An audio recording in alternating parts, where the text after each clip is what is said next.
right, welcome to the Krueg Show, everybody. Larry Krueger, Ryan Smith, Dan Coccimilgio. After Giants baseball, Giants in a rout win it big in Florida over the Marlins. All Giants. That was good to see tonight. Giants looked really bad offensively last couple days, but man, tonight 15 runs and Peterson goes yard and a lot of offense. And once again, we finish with position players on the mound. I don't think I can remember a time that I've seen this many times where a position player has taken the mound. We're not just seeing it. We're seeing it when you win. I mean, how many teams put a pitcher out there or put a position player out there to pitch when they're going to win the game? And yet that's where the Giants are at. That's where baseball is at. When you use 7 pitchers every day, I guess that's just the name of the game, huh, fellas? I mean, you got to consider, your options. And, the Giants, Gabe's trying to get through this thing, and he's doing it with with pitchers or with the position players tonight. Donnie Walton pitched an inning, gave up 3 hits, 3 earned runs, so the game was actually 15-3, but it winds up 15-6. But Brebbia started. He went 1. Alex Cobb was injured, so he was not able to go. Sean Jelly went 3, gave up 2 runs, struck out 6. He looked pretty good. And then Zach Littell looked good in his 2 innings. He struck out 4. Harleen Garcia came on for 2, and then they finished up with Walton. So both teams tonight, the Marlins and the Giants, finished up with position players on the mound. Yeah, honestly, it's getting me thinking. As Danny seems like he's venturing a little bit into the MLB betting prop market.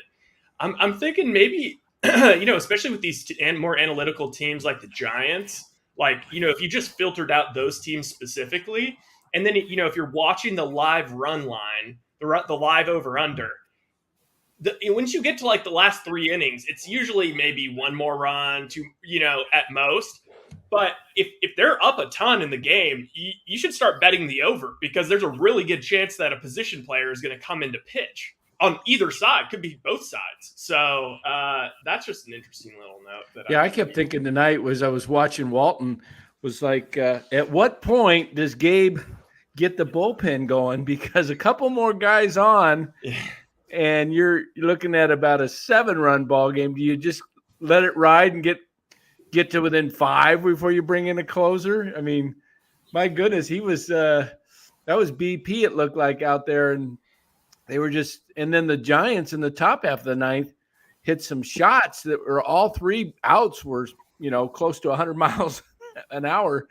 So just bad luck. I guess they probably got all the analytics figured out that even if a guy's up there just taking BP, he's going to make an out every so many batters. I've probably got it all figured out. But, hey, great game tonight, though. Finally got off the schneid and started hitting. And that was good to see. They have not been hitting, but man, tonight, I mean, is it all just the quality of the pitching? Because Alcantara totally sat them down. I mean, they didn't touch Alcantara, and his stuff is premier. Tonight it was Blyer, and he went 1, and then they scored 8 off Hernandez. But I mean, the Giants, I don't know, it's a weird outfit this year. I don't know what to make of them. They're 28-23. They're 15-12 on the road. So they're over 500 on the road. And they've got some guys swinging it. Yaz is having a very good year. Longoria started to heat up. Crawford, hit the granny today. Tyro Estrada's got his average to 277. Jock Peterson also went deep. He's hitting 269 with almost a 350 on base. Luis Gonzalez is hitting 324. Vossler has looked good offensively in a short stint. He's hitting 295. So, or have the Giants gotten over their offensive struggles, or is this an aberration? What's the real Giants? Somewhere in the middle. Yeah. Dan, I think you agree with me. I mean, this is kind of the team they've been all year. I mean, there's a reason why they're so high up there in runs, but it's just they're way up there in runs, consistent. and their run differential has come quite down recently, but tonight pushes it up a little bit, so it's kind of nice to see that. All in all, I don't know how much run differential matters at this point. It's just wins and losses, but there is an indication if you're only winning, if you got above 500 record and your run differential is like a +6, it kind of shows maybe you're winning close games and getting beat in some other games pretty decently. So I don't know. I just like to see the left-handed batters are good. They still need a right-handed bat. I was thinking of that guy tonight for Miami, Cooper. I wonder if he would be a good addition as a right-handed bat. He's hitting 292 with a on-base percentage of 368. He's got a 441 slugging percentage, but he's a DH first baseman, right-handed bat. I mean, he kind of fits the Farhan mold, it seems like, a guy like that. They're not going to – I thought about it some more today. I've been saying we need that one outfielder that's right-handed that can play every day. And then I thought about it. And when you face a right-handed pitcher, are you going to sit Jock, Yaz, or Gonzalez? So I think the right-handed everyday thing is not going to happen because those guys are all so good against facing right-handed pitchers. So why would you sit one of them analytically? It's a good point. By the way, the headline of the day, the Phillies fired Joe Girardi. Did you guys see that? 22 and 29 is the start they're off to. It is interesting. I mean, they got the reigning NL MVP. They've got 5 All-Stars from last year. They got a payroll that's above the luxury tax threshold. And yet there they are, 22 and 29 with a disastrous bullpen. Rob Thompson, the bench coach, is named the interim manager.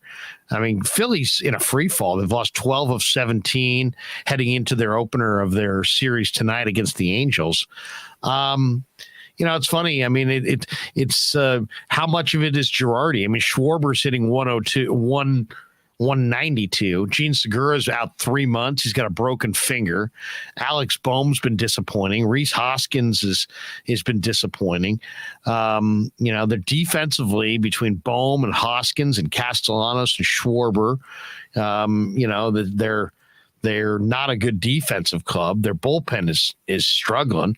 But this is the 5th manager they fired since 2008 World Series, since they fired World Series champion Charlie Manuel back in 2013. This is their 5th manager.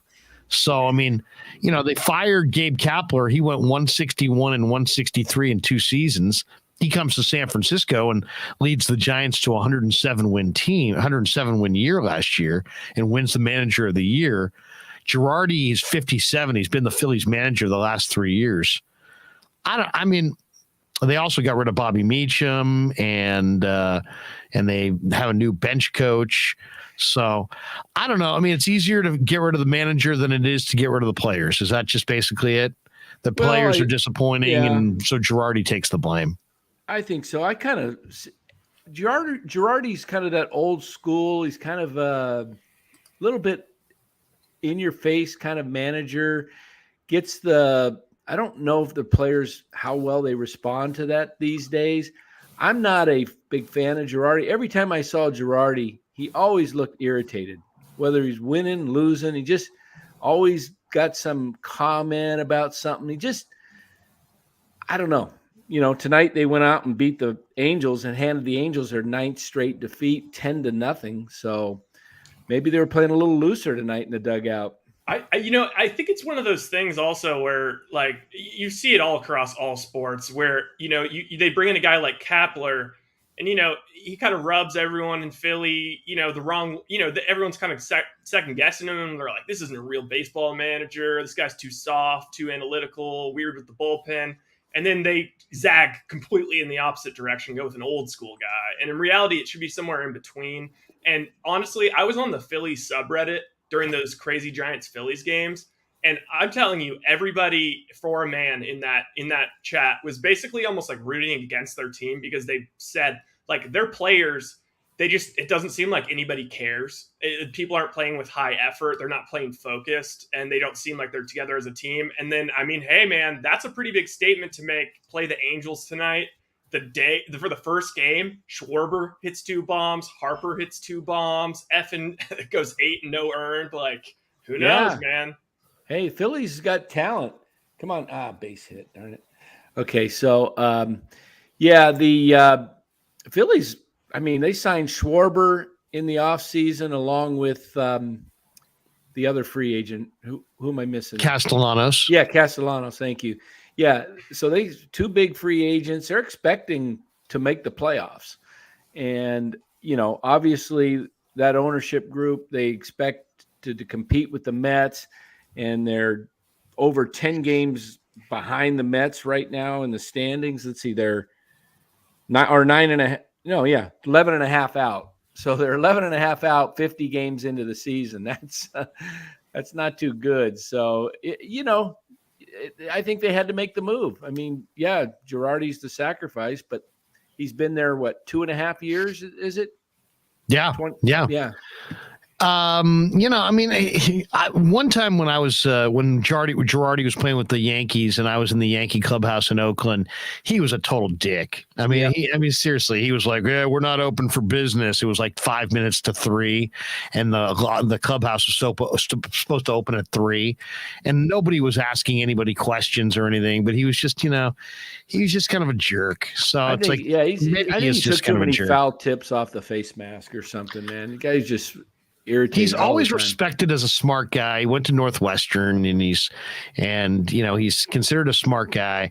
But man, I mean, you look at the horses they have there, and the fact that they're sub 500, very disappointing. Hey, what'd you guys think of Sean Jelly tonight? His 3 innings, respectable. Yeah, it was respectable. I mean, struck out 5 in the 3 innings. Yeah, had good slider, curve, whatever it was. It was moving off the plate, especially against the right-handers. They were being fooled by it. Big guy like that, he doesn't throw that hard. I think 93 was the top on the radar gun I saw. Right.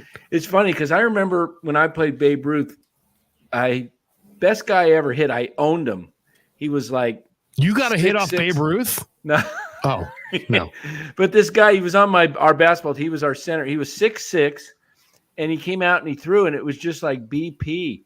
And Jelly, he's not overpowering. He gets you with off-speed stuff. And you'd think a 6'11" guy would just be able to, with the arm action, would be able to come and fire 96, 98. But, man – so I don't know how well that will play. Maybe it's deceptive when you're looking at this giant. It's got to be somewhat. It's like, yeah. By the way, does Danny have a new Twitter handle? Oh yeah. Yeah, I had to. Yeah. What do we got? What do we got going there? Let's talk about that. In fact, Romo 2001 says, "I just noticed Dan's tag." LOL. Yeah, I figured it was looking so for Dan Coccimilgio. What did it used to be? What did it used to be? Just Dan Coccimilgio at Dan Coccimilgio. So it was kind of like, how do you spell Coccimilgio? So it's like Dan C at Monster Slam. Is that it? Dan C or at, is it at Dan C Monster Slam? Yeah, not Dan at Monster. Yeah, just Dan C Monster Slam. Yeah. Look at that. The youngins are gonna think that they're gonna read that and not knowing like who you are, and they're gonna think it's Dank Monster Jam. Like that was dank, exactly. Dank, man. This guy's got the dank. Dude, Dank Monster Slam. Dude, I follow Dank Monster Slam. Are you kidding me? He's like, yeah, I'm pretty sure that guy's friends with Ballsack Sports. I should have made the C uppercase, man. The C silent. Todd K says, Dan. See, people are noticing. Look at Abe Brody already. Should have changed it to at Dodger Dan 22. Oh, hey, Brody. I know where you're at in Lancaster. I sought you out. I know exactly where you are. We know exactly what gas station you're near in Lancaster. That's hey, Brody. Right. I'm nodding my head here because I'm watching the Dodger game. I've got a first inning prop, and I'm just no parties runs. in Lancaster. No runs to score here in this Dodger Met game, and strike it just and started, I won. Right? It just started. It just started. Into first, no score. I won that prop bet. Ooh. You know what? Honestly, Dan, I'm a little concerned about Dan's wagering. No, he's pretty moderate though. They're very moderate. Very moderate. Have we taken in a meeting? Have you if you start betting NBA preseason or summer league, we may have to. I have a small limit. Gamblers Anonymous meeting. I can't even lose that much in a week. Danny's got a 4-team parlay on the USFL. It'd be funny if Dan's bookie was also a client retirement planning guy, and then it's like, well, yeah, your returns were decent. And how much money did I make you? Bet in first inning. Mid-season. We could go gambling stories. I've got many great gambling stories. Can I give you one of my favorites? Yeah, please. Okay. So I'm in Vegas for a bachelor party. And my brother's there. I think it was my brother's bachelor party. My buddy Todd, who's a big horse player, was like, "Hey, you're going to Vegas?" He's like, and this was kind of pre-OTB. So, this was like, you could still bet other tracks at the track, but all those different places where you could bet OTB were not open. So he's like, yeah, it's a good card at Gulfstream. Keep your cell phone on you and keep some money nearby because I may tell you to go downstairs to bet on something. And I'm like, all right, my brother's a little nervous about betting on horses, but yeah, if you can lay it out for me, a good race, make sure it's something really, really good. Now, my buddy Todd is phenomenal at picking horses. So he's like, Lair, I got one for you. It's the 7th at Gulfstream, and it's a 5-horse field, and I like the 7-1 exacta. And I'm like, wow, that seems like a small field for exacta wagering. And he's like, yeah, it is a small field. The 3 of the horses just scratched. So it was going to be an 8-horse field, but now it's a 5-horse field. Oh, wow. And we're betting the exacta. And the exacta means you got to pick 1, 2 in that order. Okay. Right. If you box it, you can go let's say you're going 7-1 exacta. That means the 7's got to finish first. The 1's got to finish second. If you go, hey, 7-1 exacta, box it. Now you get it 7-1, but you also get it 1-7. Am I making sense to you guys? Oh yeah. Yeah. Okay. Yeah. I've been at the track there. You guys are both enough of degenerates to understand what I'm talking about. All right. So he goes, he calls me on the cell and he's like, what do you got on you? And I go to my wallet and I had like $95. And so he goes, I got $95. He's like, oh, you need to bet more than that. I'm like, really? On an exacta? Aren't exactas? It's going to pay off pretty big anyway on $95. He's like, yeah, but I'm sold on this one. This is coming in. So I hear a bad beat coming. Yeah. So he goes, is your brother there with you? I said, yeah. I go, ask him what he's got in his wallet. He had like $120. So he's like, look, put all of it, his 120 and your 95, put it all down on a 7-1 exacta. And then so I go, should we box it? He's like, no, don't box it. So now I'm like, all right, it's a 5-horse field. Now my buddy's so damn good at picking races that I'm not even questioning this because I've seen him hit time and time again. So now I convinced my brother, I'm like, Todd said that we got a great 2-teamer or great exacta, 7-1 exacta from Gulfstream, and it's going off in 11 minutes. We got to run downstairs. So he's like, okay. And he goes, what are we going to bet on it? And I go, well, I've got 95. He's like, you're not going to bet all of it on it. I go, yeah, I am. He goes, and I said, Andy wants you to bet what you have. You got 120. He's like, let's put it all together. He's like, we're going to put my 120 and your 95. We're going to bet all of this on one horse race. I'm like, yeah. So we go down there. We bet the amount on the horse race. It's a mile and a half on the dirt.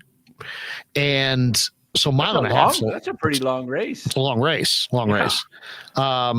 So both of the 7 and the 1 that we had are closers, and there was a couple sprinters out there that were just going to absolutely fry the pace, and we were going to come from off the pace and win it. So my buddy tells me all about how this is going to go.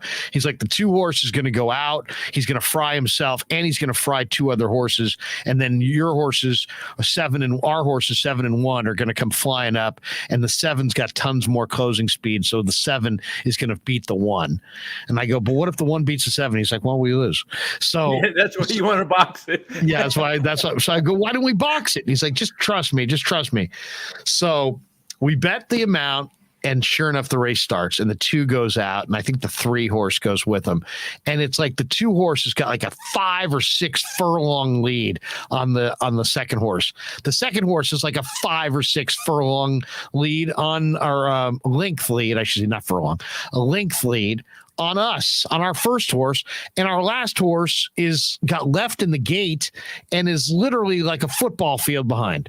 And my brother is losing his mind. He's like, oh my God, we're gonna lose. Sure enough, on the back stretch, the horse is totally fry, and it was almost like they stopped running. They just come right back to the field. Now we go back stretch. We're in the back stretch, and it's 1-7, and the 1's got like a 5 or 6 length lead on the 7. And he goes, well, what if it's 1-7? I go, we lose. He's like, God damn it. He's really mad. Sure enough, top of the stretch, the 7 puts on a kick and blows by the 1. They finishes 7-1. We hit the exacta. We're in the casino. We're jumping up and down. We made it. No inquiry. No. It went 7. I've seen that though, by the way. And if how about this one? This was a bad beat. One time my horse is 5 lengths ahead in the stretch and dumps the jockey. If you dump the jockey, the horse can't win. Right. The horse is eliminated. So I remember that like it was yesterday, but not in this one. It finished 7-1. We made a boatload of cash. My brother was like, what? How did that happen? He was like so shocked because he had counted it as a loss because we were miles behind, and it went 7-1. So, there you go. Did you see the I think it was on ESPN a few years ago. This guy had picked, I think it was a pick 6, and this horse is running down, and he's got it. And this guy's going to win like $1 million. And the horse runs into the rail, off the rails, just before the announcer said, well, he hasn't pulled any antics this time, and because he's a horse known for it or something. And the guy, he didn't finish. And the guy, it was like just a few feet from, it was just right there. Right. And he just goes off the rails, and it's over. And you literally would have been, if you were that guy, would have just probably just wanted to go commit suicide or something. It was unbelievable. I was sitting one day at Del Mar, and a guy comes up to us, and he starts talking about how he's got this horse, right? But he loves the horse. The horse had great times, but the horse is a little skittish in the barn.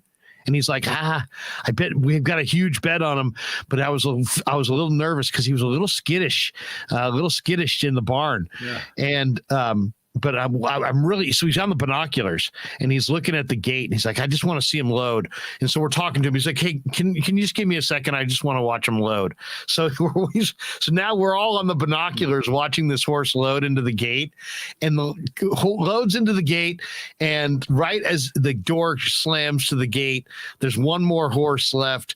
And he's waiting on this horse, and he's like, oh, okay, now I can talk. He's loaded into the gate. I thought he was skittish. I thought there was a chance he wouldn't load into the gate. As soon as he says gate, before the race starts, the horse rears up in the gate and bumps its head, knocks the jockey off, has to be backed out of the gate, DQ'd, didn't run, and he had a huge bet on it. And it was, the horse never even ran. Never ran. Never ran. So, man. Unbelievable. Well, I still think the worst time for betting was 2016. Just getting involved in the biggest things going on. Of course, I had money on the Warriors to win the finals. Thought that was a lock. Had money on Hillary Clinton winning the presidency. Thought that was a lock. Had La La Land. Thought La La Land was a lock. And then it gets announced that it is La La Land. And then it ends up Jimmy Kimmel has to come back and tell us it's not a prank and it's actually Moonlight. That was Dude, one of the worst beats I've ever seen is my buddy took an NBA team and they were giving 8, right? They're giving 8. They're up 7. They go to the foul line. The guy makes the first one to go up 8. Okay. So now he's pushing. Then he makes the second one. He's up, he's covering, and it's 9.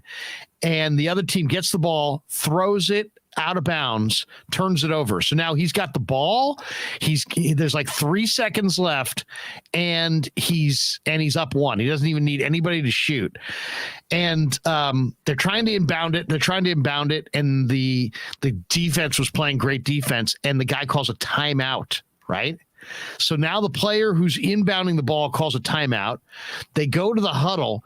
As they're walking to the huddle, because he couldn't inbound it, some guy on the other team starts talking trash to the guy who was trying to inbound it. And as the team A, I forget what team it was, starts to huddle, the guy who's talking trash leans into their huddle. And the ref tells him to leave, and he doesn't leave. Anyway, they gave a foul shot. They awarded a foul shot, technical foul, on a technical, and because of the guy leaning in, it basically caused him the bet not to cover because of a one shot foul shot because of a guy just leaning in trying to be a jackass. Oh man, it's unbelievable, horrendous beat. You've had my brother Steve. He's been on the show. It's too bad he can't tell it because it would be hilarious. But he was known as the Cooler effect for the Giants in 2012. He decided to start betting when the Giants were down 3-1 against Cincinnati. So he started betting on Cincinnati every game, and the Giants came back and won. And then he bet again on the Cardinals when the Cardinals were up 3-1, and then he bet all 4 games in Detroit. And he was betting superstitiously to lose so the Giants could win. And so he was you're in a bad spot then, taking it on the chin for the Giants because the Giants got so hot. Every time he bet, the Giants would win. Every time he bet against them. So he was known as the Cooler effect. Todd K says that bet you lost on that shot at the buzzer. So Todd's referring to I'm doing the Cambiar mid-morning show with Radnich, and it's the first day of the NCAA tournament, and Texas is playing Michigan, and I've got Michigan, and I'm giving 3, and suddenly Michigan hits a shot, and they're up 4. But there's like 3 or 4 seconds left, but they're up 4, right? So I'm thinking, so Gary goes, "Oh, you're home. Oh, you're home." And I said, say that. and the funny thing was, I thought he was right because I'm up 4. I mean, I'm up 3. I was up 4, and it was, and basically they had no way to win the game. So I'm like, oh, they're not going to take another shot. They're just going to let it go. Sure enough, they inbound the ball in the backcourt, and the guy for Texas goes all the way down the floor. And this is all live. We're carrying this on Cambiar, and Gary's like, okay, let's play the highlight. Let's play it. And then he's like, oh, you got this. And we hear the announcers go, and he gets it, and he's dribbling up in the front court. And I'm like, oh no, wait. Gary's like, no, you got this. It's over. It's done. You're cash. I'm like, wait, Gary, wait. And he's like, and he drives in, and it is good. So Michigan wins by 2, and they're moving on. And I'm like, oh, this is on live radio. I slammed the door. I walked down the hall. I was like, you got to be kidding me. And then of course we blamed Gary and said jinxed it, and that was pretty fun. Shoot, the Mets the Dodgers Bellinger just hit a 2-run homer. Did he? Dodgers. Dang it. Oh man. Shoot. Come on, Mets. We've got this one, anonymous. Can we all agree that Curt Casali is and always has been a backup catcher? Sans the 6 games in May where he hit well, he's come back down to the mean. Bart needs to play more to build confidence. I hear you, but normally I would say, Joey Bart needs to either be up and playing or in the minors and playing. But I'm not really sure anymore that the Giants have, right? It's June. So it's like, are they going to go with a minor league catcher like Papirski? Are they going to try to correct Bart's issues at the major league level? I don't see what the game plan is with Bart. I mean, in a way, I would say farm him out and get him ABs and bring him back in September. But Casali's a true backup. So who is your catcher if you send Bart back? And, the other young catchers in the system are not ready. He clearly is not ready, but you don't have anybody else. And I do get the idea. I mean, I said it the other day. I'm like, I would flip-flop Casali and Bart. Start Casali, bring Bart off the bench. And there were a lot of people who pushed back saying, you know what, Krug, I understand what you're saying, but if Bart's not if Bart's not playing every day, he needs to be in the minors playing every day. And I get that if Bart's a big-time prospect, but maybe Bart isn't a big-time prospect. And maybe there's not a ton of improvement left there. I don't know. I don't know what to make of Joey Bart at this point. There's no question he needs to play more to build his confidence, but if he plays more at the major league level, more failures coming his way, and then isn't he losing his confidence? So I don't know. I don't see how Bart plays every day in the majors and rebuilds his confidence. And what does he have left to prove in the minors? I don't know. And then if you send him to the minors, aren't you worse off with Papirski than Bart? Probably, right? Oh, yeah, for sure. Hey, so Ryan, are you able to pull up all 30 teams and see what the major league batting average is for catchers? Yes. I would love Fangraphs. Go to Fangraphs, and you can. I'd love to see that because I'll bet you it's about 225. The major league average. I actually just wanted to guess. Yeah. I was looking actually on the same lines. I was gonna. You got background music going. Somebody. Was that me? I think that was you. But listen to this. Okay, so let's not be. Come on, this is like the Jordan Poole should get benched stuff. So Casali was 0 for 4 today. His previous game to that, 1 for 3. Previous game to that, 1 for 4. Previous game to that, 1 for 4. If you go 1 for 4 in the big leagues, you're doing pretty good. 250 right now, especially at the catcher position. I'll take 1 for 4 from my catcher as long as I don't have 3 Ks. How about this? For his last 7 games, he's hitting 286 with 3 home runs and only 2 strikeouts. Like in 6 hits, like what are we talking about? I mean, Bart had one good, one okay game, like. Yeah, he's hitting 161. I mean, my goodness. Hey, here's a wild thought. Don't mute me, all right? Wait a second. Where I got to find my mute? All right. What just would you rather have? I'm just thinking. Pablo played catcher. All right, that was enough right there. I can't even that right there was enough to make me mute. All right. I'm just joking. Go ahead. No, Pablo's in the Mexican League. Bring back Sandoval. Is that what you're saying? Bring back Sandoval? He's in the Mexican League. Why not make contact with him and say, hey, pay the team down there. We want to see him catch for 10 games 15, how he does, get his catching skills back. And how would you like to have him be maybe a third catcher on the team or just before you get to the trade deadline, just to see what he could produce? I mean, if he doesn't produce, it's better than Papirski. Send him back down. Let him go. That is so desperate. It is, but I'm just thinking you're going to pull Pablo out of the Mexican League. The guy can still hit and make him play a position that he hasn't played for decades. It's crazy. I know it's crazy. I just was wondering how good he could be or decent if he started doing it again. He's desperate to get back into the big leagues, or he wouldn't be playing. Well, he just loves it. He's going to play forever. He's like Julio Franco. Maybe they get Julio Franco. He's like 59. Yeah, 59. That's not by bad. the way, yeah. Kelch Chronicle says, nice shirt, Dan. Oh, Let's see that Kels. shirt. You get a new. Yeah, this one's got some What orange. do you on got the going? side Oh, look here. at you! Look at Look you, at that, huh? racing stripes. Yeah, I've got a few of these. I just like them. That's a good looking shirt. So It's a good looking shirt. Kelts is right. What do we got? What do we got here, catchers? There. Tell me when you guys can read it, because I'm James Foster. Dan, you say that? I'm supposed to trust you with my money? I know it's a crazy thought. I'm gonna funnel this money down bad, to the Mexico branch. So bad that they're How about this one? Barry Bonds can still play. Anonymous. Put him behind the plate. There we go. Yeah.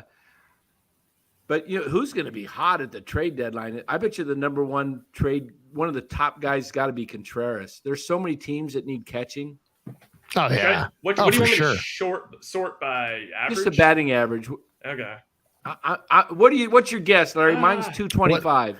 The overall the average for major league catchers. I was actually just looking up like the top catchers. No, I just want to see what everybody. I would say it's I bet you it's low. I bet you it's like 218. It's actually, I mean, this is kind of actually surprising. I mean, Curtis Gonzalez at 15 now, hitting 250, which seems kind of surprising actually.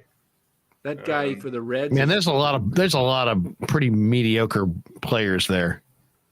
Jacob Stallings, what's he hitting? Because he kills the Giants. He's not hitting at all, right? No, maybe he's available. He kills the Giant. But okay, all right. I'm gonna have to do some. I was just curious because who might be available. I still think Bart's gonna have a streak at some point where he starts hitting the ball. What did I say the other night? That he'll finish if he plays, he'll finish over 200. Didn't I say that? Yeah. Yes. I said he'll reach 200 for the season at some point and hit 10 home runs. That was my I think you might have been muted when you said that. I don't remember you saying that. No, Ryan remembers. Is he? Yeah. Okay. Are you sure Ryan said that? Yeah, we were talking. Oh, no, for sure. He did say that. I said he's going to have to hit like 234 the rest of the year to get there because he had dubious. He was like 13. Where's Buster right now? How's Buster doing? How's Buster handling the wipeout victory? Buster's over there. Let's see. Man, you got some lounging dogs. They really do lounge, huh? Yeah, they're laid back. Yeah. When you say Buster's name, he looks over though. Have you noticed that? Yeah. He's very attentive. Hey, Socia. Exactly. Hey, Pedro Guerrero, go get me a beer. Yeah, they're pretty laid back. But they're both 5. They're 5 years old? Yeah. So that's 35, right? By dog years? Something like that, yeah. All right. They're middle age. They're approaching middle age. So, hey, Luis Gonzalez took one on just below the kneecap tonight. Did you see that? I did see that. What did you think of that? Yeah, at first I thought, oh no, you could shatter that thing hopefully it got some meat, not all bone. It looked like the right shin. Yeah. And that, they said it was a contusion. I just hope it doesn't turn into like a bone bruise that could take weeks to heal. That's the National League Rookie of the Month, by the way, for the month of May. Yeah. How about that? Luis Gonzalez. Yeah. He's been good. He's been really good. By the way, Alex Cobb was scratched from tonight's game. He had lower back tightness. So Sean Jelly was promoted. They needed a fresh arm. Brebbia started the game as a bullpen game. And Sam Long, by the way, was the corresponding move. So Sammy Long back to AAA. Sean Jelly had a 38-pitch fourth inning. Outside of that fourth inning, he looked pretty good. There's Buster. Doing his thing. He just came over and laid right by me here at the table. He heard us talking. He's like, I got to get over there. They're talking about me. Yeah. He knows. He knows when they're talking about you. Jelly was effective enough to go. What did he go? 3 innings tonight, I think. Gave up a couple of runs. I think he struck out 5. Yeah, he pitched second through the 4th inning, and Yeah, he went 3, 2 hits, 2 runs, both earned, couple walks, struck out 5, 67 pitches, 40 strikes. It's interesting. He does not throw real hard, but because he's 6'11" and it's kind of a downhill plane, it seems like it almost looks faster, doesn't it? I mean, and also maybe it's because he's releasing it closer to the plate because he is such a big guy. Yeah, I think there's he's a unique looking pitcher for sure. Yeah. Wow. Yeah. Okay, I just found some very interesting stats, not the ones we were looking for. Okay. But they're good. I've never seen this before. So the MLB Baseball Reference has a team by team position performance, and it's just the average WAR of players that have played that position all year, which is kind of interesting because the Giants platoon so much. So it's kind of interesting to see. They've got catcher at 10. We were 10 overall in WAR between, I guess, Casale, Bart, and the dusting of Papierski. Wow. 10th out of 30 teams? Yeah, we've got 0.2 positive WAR. Gotta tell you how bad the catchers have been. I know that. I mean, they're saying, okay, and that's Bart with 102 plate appearances, Casale with 72, and Papierski with 8. That's shocking. Wow. 0.2. That means that we have better than the league average catching. Better than the league average. Hey, this analytic age, they look at all that. I think Bart's been very solid behind the plate, though. He's been good framer. He's blocked balls. He's definitely improved. He's definitely improved back there. Yeah, he'll probably be in the lineup tomorrow. Oh, wow. So if you can sort by all positions, which includes all pitchers and – oh, wait, no. Is that all pitchers? Includes both pitching and batting. All P? Is that all positions? Yeah. Okay, so we're 7th. 1.8. We're 7th if you just average out all our positions to – wow. Interesting. What is – 7th? Where are you seeing that? I'm seeing it right here. 7th. It's SFG. Oh, okay. I'm looking at Milwaukee Brewers. Yeah, if you sort by pitching and batting now, I don't know what the total total is. Are we even in the top 15? I don't see. I don't know what the difference between all positions and total. That must be all. Total we're 19th. Oh, yeah. Minus 0.9. Huh. What the heck? Yeah, I don't understand this. Maybe that's like it's and yeah, I don't understand that. But starting pitching, we're 3rd. Starting pitching looked like the strength of the team in the first 3-4 weeks of the year. Yeah, relief pitch. Yeah. Wow, is Baltimore's relievers really that good? They're at a 3.6. The next closest team's a 1.5. Interesting. By the way, Jock went deep again. Oh tonight. yeah, number 13. He looked, and that was his first hit off of Hernandez. He was like the one guy that had major trouble with him coming in. I think he's 0 for 9 or something like that with a bunch of Ks. Jock is what an addition, huh? $6 million for that. I mean, he's just been terrific. He's crushing it. When he hits them, they're no doubters. They're just monster shots. Oh God, this is bad. Oh, that's sad. Non-pitchers. If we just go by non-pitchers, the Giants are 26th. Net minus 2.7 runs to an average player. What was the orange ribbons for today? I don't know. Did you guys see the orange ribbons they were wearing today? Oh, I saw Gonzalez with something kind of orange. He had orange matching. I don't know. Was it ribbons or was it just his? Yeah, they were ribbons shirt? on their left chest. Oh, okay. I saw. Oh, they Gonzalez were. It was. Here it is. They were observing National Gun Violence Awareness Day by wearing orange ribbons on their uniforms. Okay. So there you go. Wait, this is kind of horrifying. I kind of hate this stat. So we're actually not bad at catcher, but we're really bad at first base. We're 19th. We're negative. Oh wait, no. We're worse. We're 24th with a minus 0.7 at first. At second, we are 21st minus 0.3. This one hurt. Oh, then third base. I wouldn't expect to be great, but that is That's 24 minus 0.5. This one really hurts, guys. Shortstop. Well, Crawford 28th. Yeah, Crawford went deep today. Yeah. If that's, but I don't know how that works because Crawford's. You just look at the eye test; he's so solid at short. That's taking everything in, right? That's not just hitting, right? Yeah, that's taking everything in. It's war. Interesting. So who's your our outfield doesn't have much issue actually. If we did a hockey deal where you had your first 3 stars, your top 3 stars of the game for tonight's game. Who do you got, Larry? Well, I mean, I guess you got to go with Yaz, right? He had 5 RBIs. You got to go with Crawford. He had 5 RBIs. I then after that, maybe Wilmer Flores. I think Wilmer Flores is putting together some really good at bats. That's what I was thinking. Flores hit well, and he had 3 hits. He had 2 walks. He scored 3 runs. He's playing the hell out of first base. Wilmer Flores has been a really good Giant. Really nice addition. Right. Really good, solid bat. Playing a major league hitter too. Base. Been playing pretty good, picking some balls out of the dirt. I've noticed this year.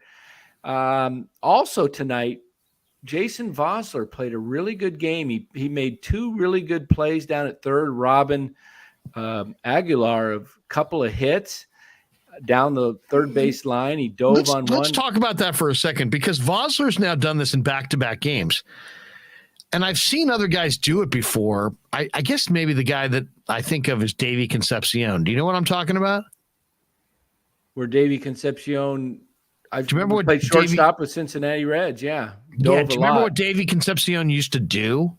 He dive used to and get up and throw guys out. Well, yeah, but he would get it over to the first baseman like right away on a bounce. And let Dan Dreesen or Tony Perez or one of those guys dig it out.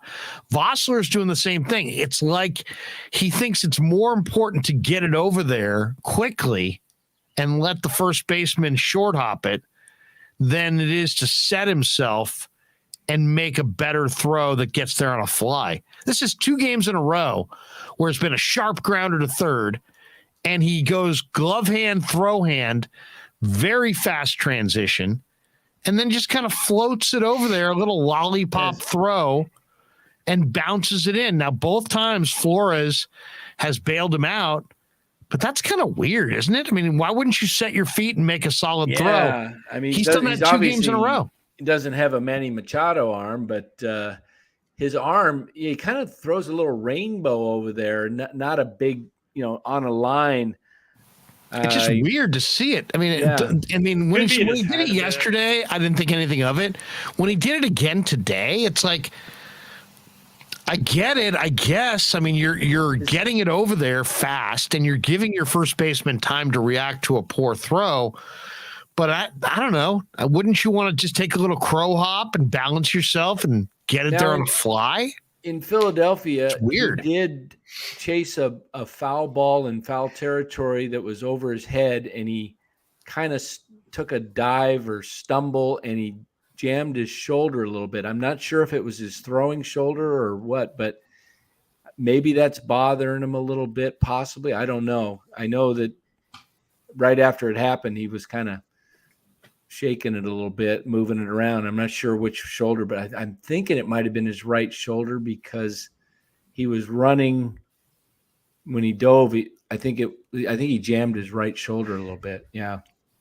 So maybe he's battling an injury or maybe something. And Longoria's battling a shoulder, and that's why he's not been playing in the field. So maybe they just got to have somebody. If I said to you guys, the best Farhan move since he's been GM, what say you? Ooh, okay. By the way, I hate people who say what say you. I don't know why I did that. It's tough. I mean, it's tough. I don't want to be too reactive to anything he's done this year, because the sample size has been too small. So maybe we go by year. Or I'll tell you the one that I really love is Tyro Estrada. I knew you were going to say that. I knew it.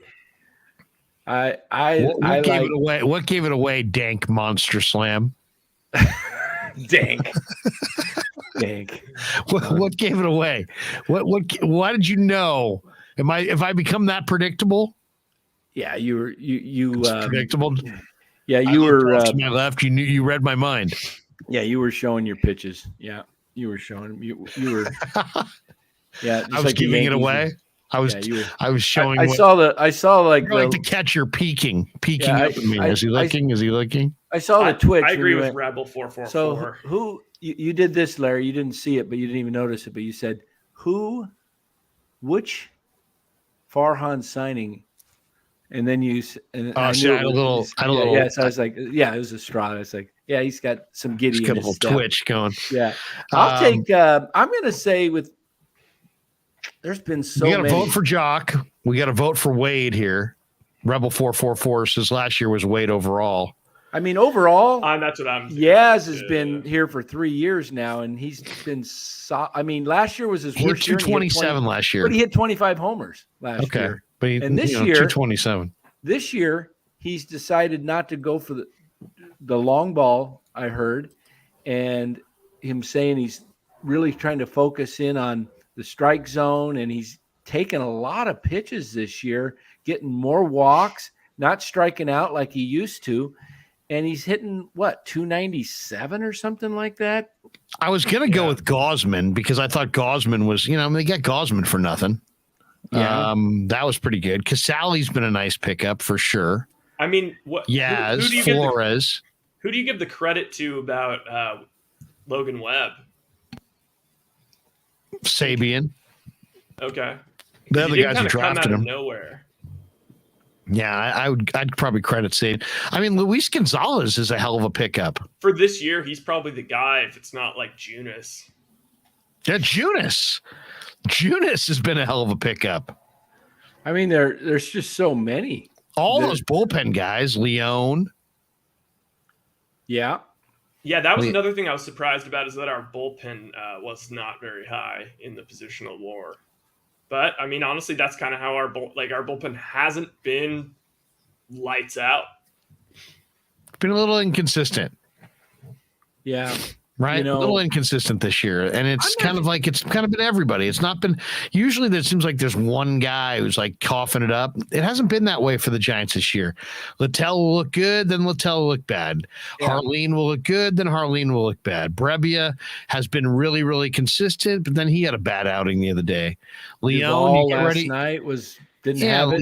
Leone looked really bad, and suddenly this last week I thought he's looked really good. So – who was our picks the other night? I think Jay Hutch was in the room. We picked our reliever, the most reliable reliever, and I went with I went Alvarez. And did you go Duvall, Ryan? I went Leone. Okay, that's right. You took Leone, and Hutch took Duvall, I believe. And I took some scorn, but I took Rogers. You took Vesia. I took Rogers because I still think the guy pitches well, and he has some bad luck. He gets so many chopping ground balls or dribblers down the line, and they get 2 or 3 an inning, and sometimes a run comes in. But is that really his fault? Yeah, I mean, I think our defense has been definitely a significant tick down from last year. Carlo P. Michael Reed. Yeah. opening day right fielder in 20. Michael Reed. Was that 19? Yeah, I think it was 19 this Farhan's first year, right? Yes. Yeah. Romo 2001 says, what to do with Junis when DeSclafani comes back? Junis is the best starter the Giants have this year up to this point. Yeah, I mean, that's a good question. That is a good question. Junis is what a find Junis has been.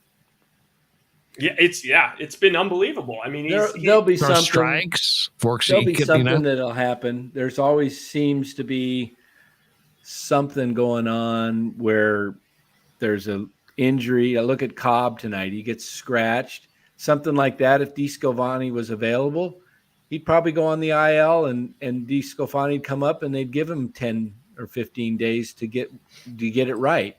Didn't they change that to 15 days now? The IL for pitchers? I believe they did. I think they did. Anonymous says Matthew Boyd is coming too. Don't forget about Matthew Boyd. Later that might be the move of the year if he enters this equation in July and pitches anything like what he did in the American League with Detroit. Right. Boyd, that might be a really, really nice pickup by the end of the year. It could be, yeah. And I think that's kind of how it was looked upon when he was signed. It's kind of like a mid-season trade for nothing. Yeah, it's true. And I feel like he might even be better with the Giants, like being, it's tough to be losing, all your games when you're only giving up 3-4 runs a night. And now he has the chance to be on a contending team. I think we could get a little bump. What are the Giants now? 29 and 23? Mm-hmm. And if you guys take a look at this schedule before we get the Dodgers, man, we actually could go on a little run here. That's what I said the other night. They're going to go on a run here. But look at baseball. Let's take a look overall. Baseball, I think, has a problem. And that problem is come football season in August, people start, tuning into football when preseason starts, getting excited. And you look at Major League Baseball, and you're going to look at half of the teams are going to be out of the race. I can look at the standings right now and tell you that there's 14 or 15 teams that are already finished for the season. Right. Let me pull those up here. Overall, I'm going to look here. Okay. So if we took, Philadelphia, I'm not going to count them out yet. There's only 6 teams in the National League that are even over 500. Right. Think about that. It's the Mets, the Brewers, the Cardinals, the Dodgers, Padres, and Giants. Every other team in the National League is sub 500. Right. No, you can tell it. How crazy is it that like we're not even halfway through the year, and you can look at the schedule at the end of the year, and you actually could go series by series and tell if it's going to be an easy series or a hard series. In the NFL, you're just in a fog. Yeah. There's 15 teams in each league, and if I cut the line at, I'll say Colorado's not going to be in it. I'm going to not count out Phillies because of their lineup, and it could get hot. Pittsburgh, even though they won't swept the Dodgers, they're not going to be there. The Cubs are not going to be there. Miami, no. Cincinnati, no. Washington, no. So that's 1, 2, 3, 4, 5, 6 of the 15 teams that are practically already, they're done. And in the American League, it's probably more. Well, maybe not. It's probably Seattle, Baltimore, Detroit, the A's, and Kansas City. So, and am I getting all those? It doesn't look right. How about the American League, by the way? Talk about your haves and have-nots. Now, we knew the AL East was going to be good, but the AL East has 3 teams over 500. The Yankees are playing 700 ball. The Central, everybody's under 500 except for the Twins. And in the American League West, Houston's playing 650 ball. Angels are right around 500. Everybody else is sub 500.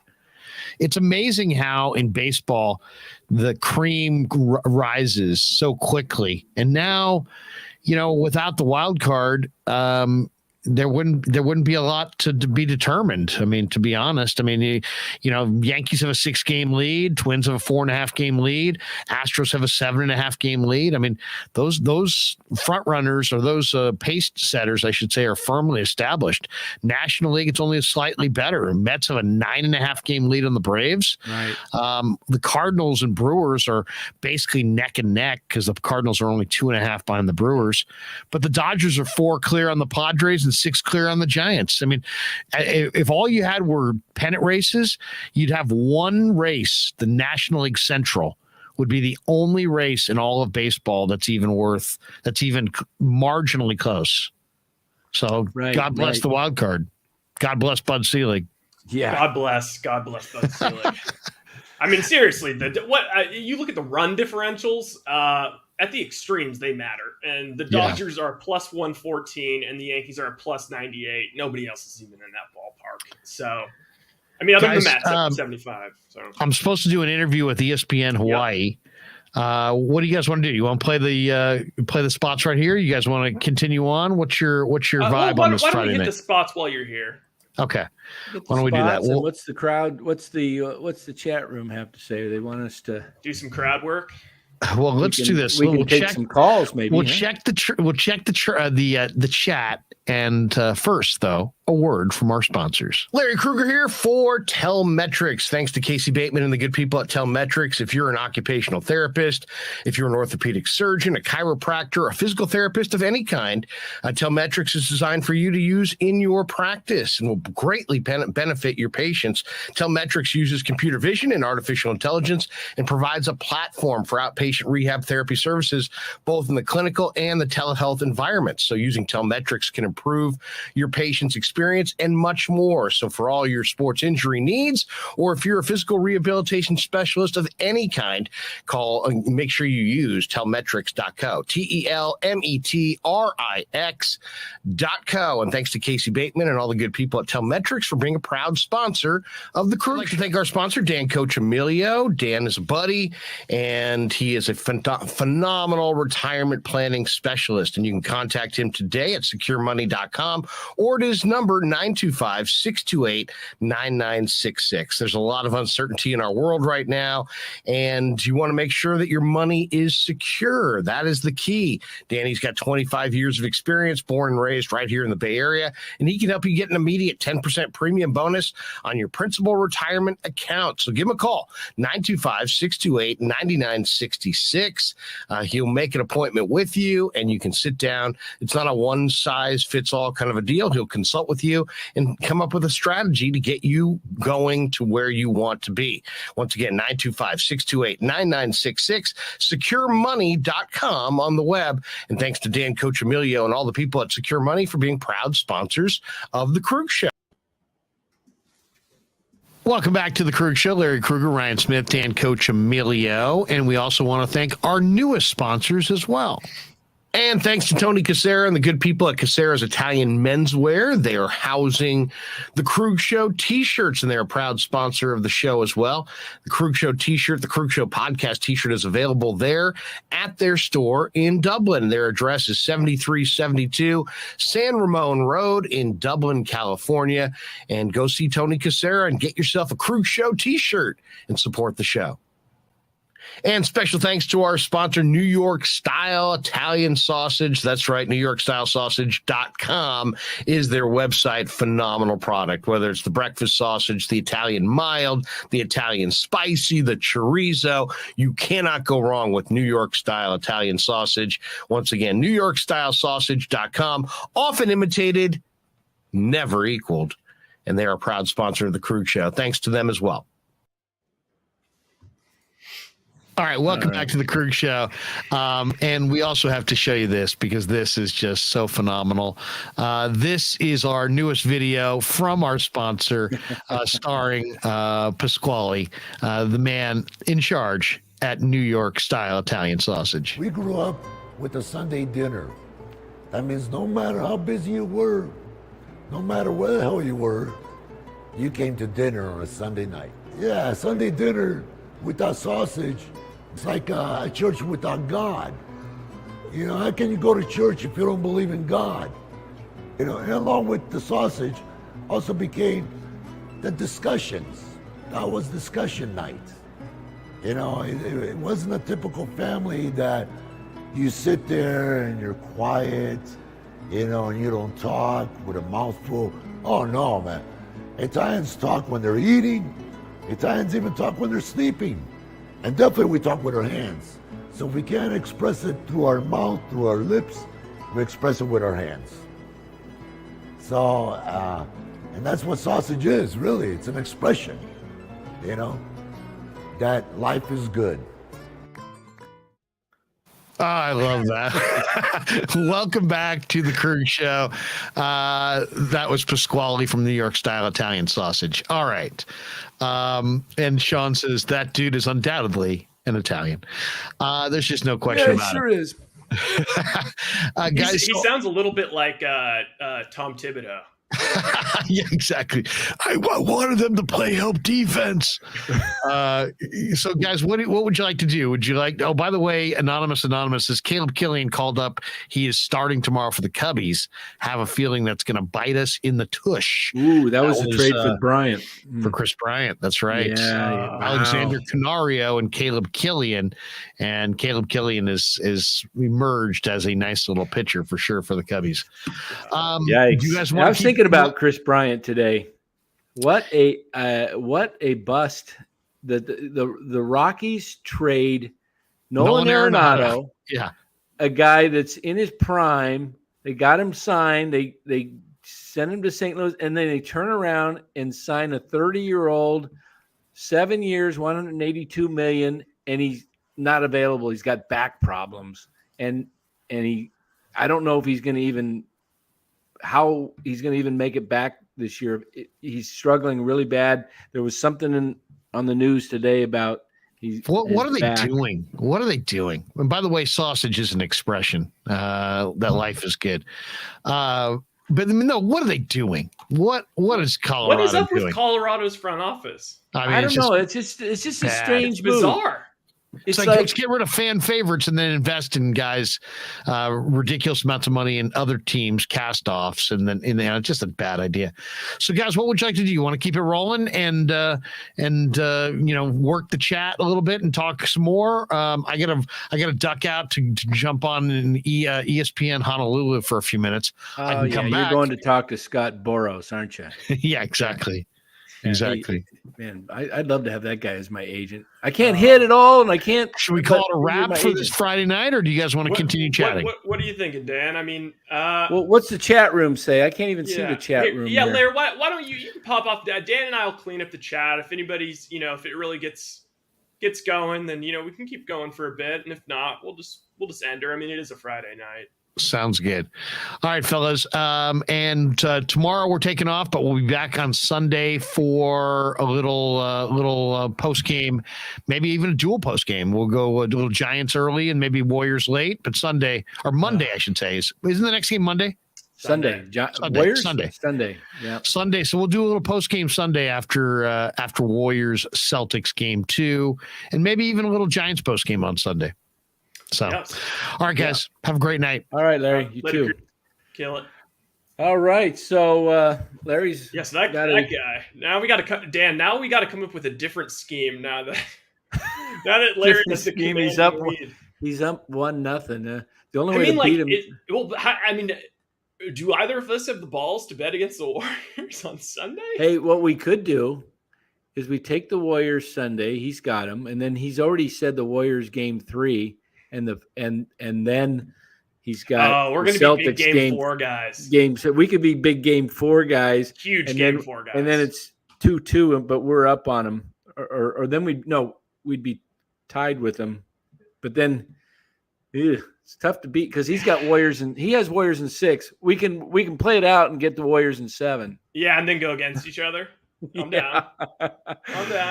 Man. You know what? Honestly, maybe that's a good topic to just do 10 minutes on. It's just, now that the shock has left the system and, we've all gone through the steps of grieving, like, how are you feeling about the Warriors? I've spin zoned myself a little bit. I don't know if you saw what I tweeted today, but it was like very surprising and made me feel really good. So I'm going to share I didn't see what you tweeted. I'll have to check it out, but I did listen to some other national pundits, and of course in the morning everybody, Stephen A. Smith, he's been saying Warriors all year, and now he's saying if they lose game 2 it's over.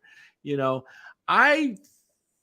I'm feeling is that just like everybody else, Horford, White, and Smart cannot hit 75%. What were they, 15 of like 21 or something like that? Yeah. And they had as good of a quarter possible, like that anybody's played in the entire league. Right, this year. right. And the odds are that those shots just aren't going to go in continuously. If they went in, if they kept shooting at that rate, there's nothing you could do anyway. It's just, But you have to be able to guard them. You can't leave them wide open. And I think the Warriors will correct that. I really do. I think they're going to focus in on intense defense. And I believe it wouldn't shock me to see the Warriors beat them by 15. No, and look at this stat. This is shocking to me because usually it's like team that wins game one, wins 70% of the time. Team that wins, but Oh yeah. I saw somebody tweet teams that that today. win first game of best of 7 series on the road. So the Celtics, yes, go on to win the series only 50.5% of the time, and I think that kind of 47 and 46. So I mean, I think that kind of goes to show you. I think part of that is that the team with the better record tends to be the better team. So, maybe they'll be able to figure it out. But it's also like, if that team, sort of the rest versus rust thing. And then, I mean, it happened to the Bulls twice. It happened to the Bulls. The Jazz went into Chicago and beat them game 1. The Lakers went into Chicago, beat them game 1. They won both those series in 6. So I think that the biggest thing that I noticed, and Draymond was talking about this, is the fact that, how we've been saying throughout the playoffs, oh man, it'd be cool if Curry got going like right off the bat. And he really hasn't in any games, not like this past night. And it's almost like he's been doing that kind of point guard thing where he's playing really good defense and he's kind of distributing and trying to get everyone else going, before he makes it. When he makes his runs, it's at the end of quarters, it's end of the second or end of the first half, and then it's the third quarter barrage. But because he barraged from the beginning, our guys got like weirdly kind of stagnant. And, you saw Draymond Green kind of stagnant in the corner. Our offense just wasn't really moving. And then once, the Celtics were so stupid, they played drop coverage.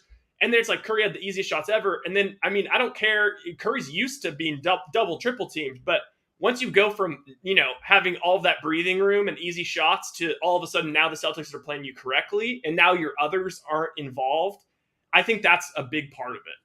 Right. I did see somebody's tweet out there that was similar, and I wish I could find it because it said something like teams that win the finals game 1 on the road go on to win the series 47.9%. No, yeah, that was the one I said. It was 50.5%. Okay, yeah, this was somebody else's tweet though, and it said they go on to win the series 47.9% of the time. And it was like 8 and 9 was the record for the finals. So my response, I get a little sarcastic. I said, there's another way of saying that teams that lose or win the first game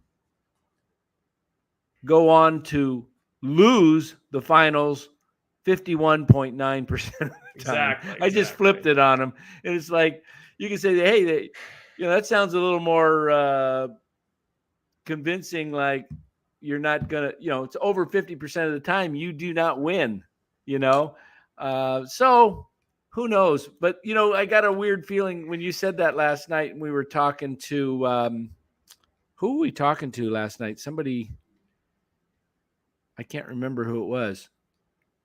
Who called it? Oh, was it Cy or somebody else?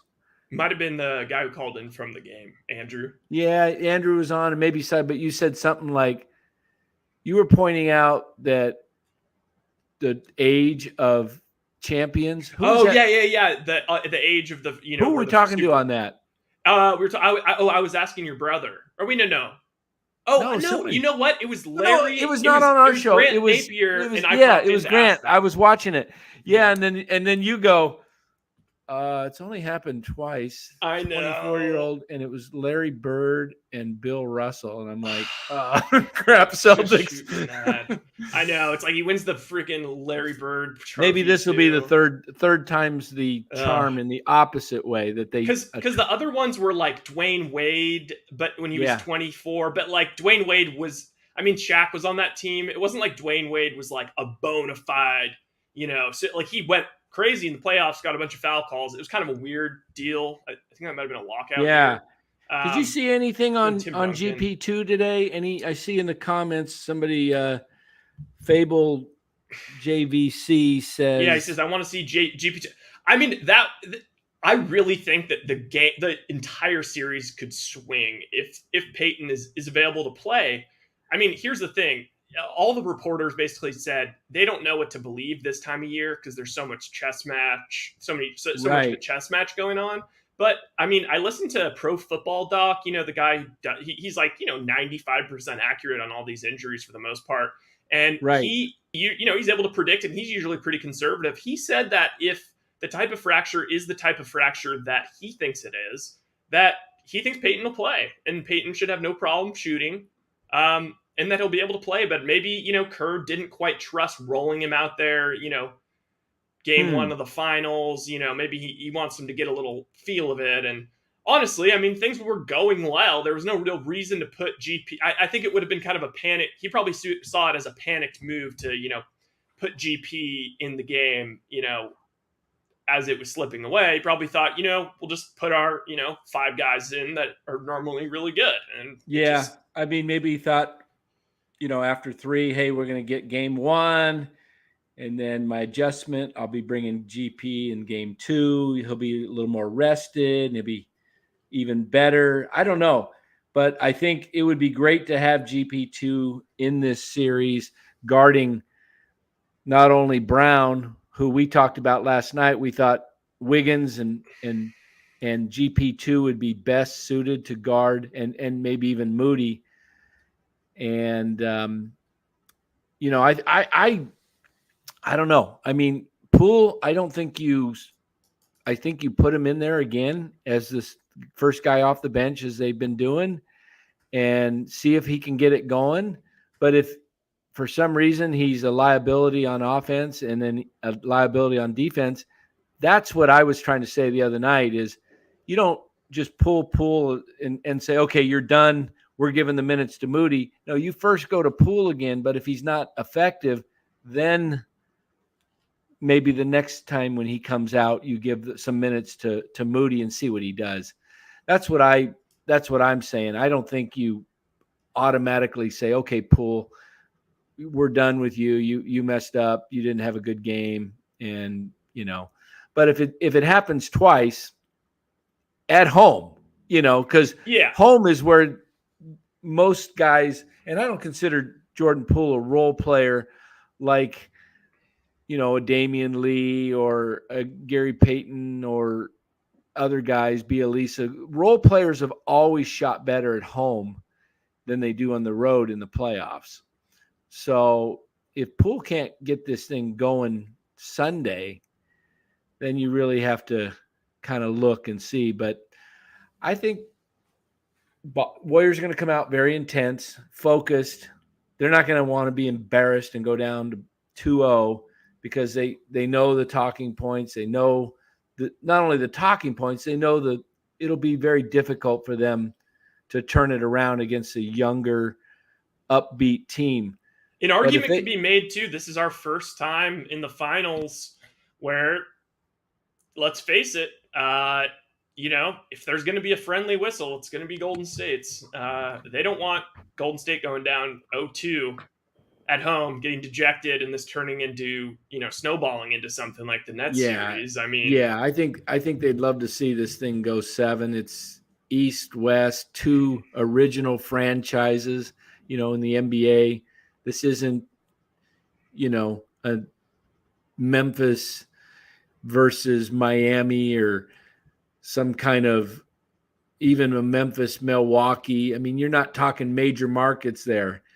This is, other than an LA Boston series, this is what the NBA loves. And I think the NBA's been wanting this matchup for years. It just hasn't happened.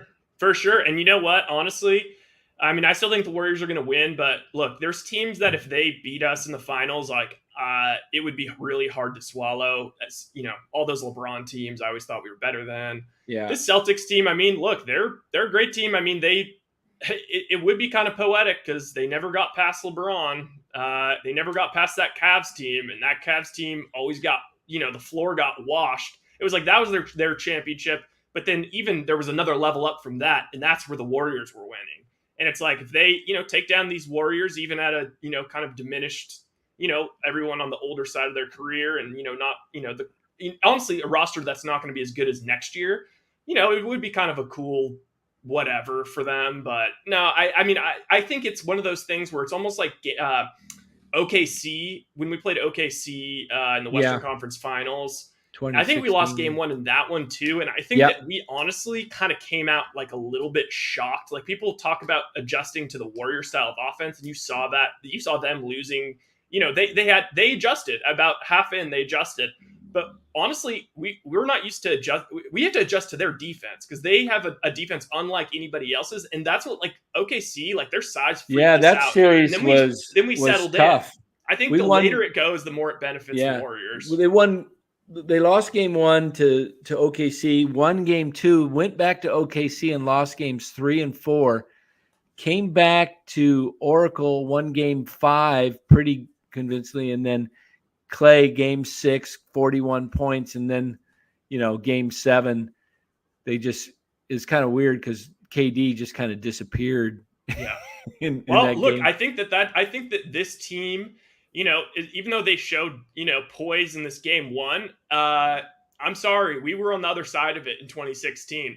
That looked like the easiest title of all time. Like they were already talking, is this team better than the Showtime Lakers? And right, it was all but a wrap. I remember like media people being like, I will literally eat a textbook if the Cavs come back. And it's like the farther you get in the series and, all of a sudden you drop a game and things get tight. I mean, you just saw it versus Miami. They had a tough time freaking closing them out, man. Right. So, it's interesting because there is so much going on when it comes to the media and everything. And today was pretty crazy. I don't know if you saw Kendrick Perkins, but did you see him in the jail suit? Yeah.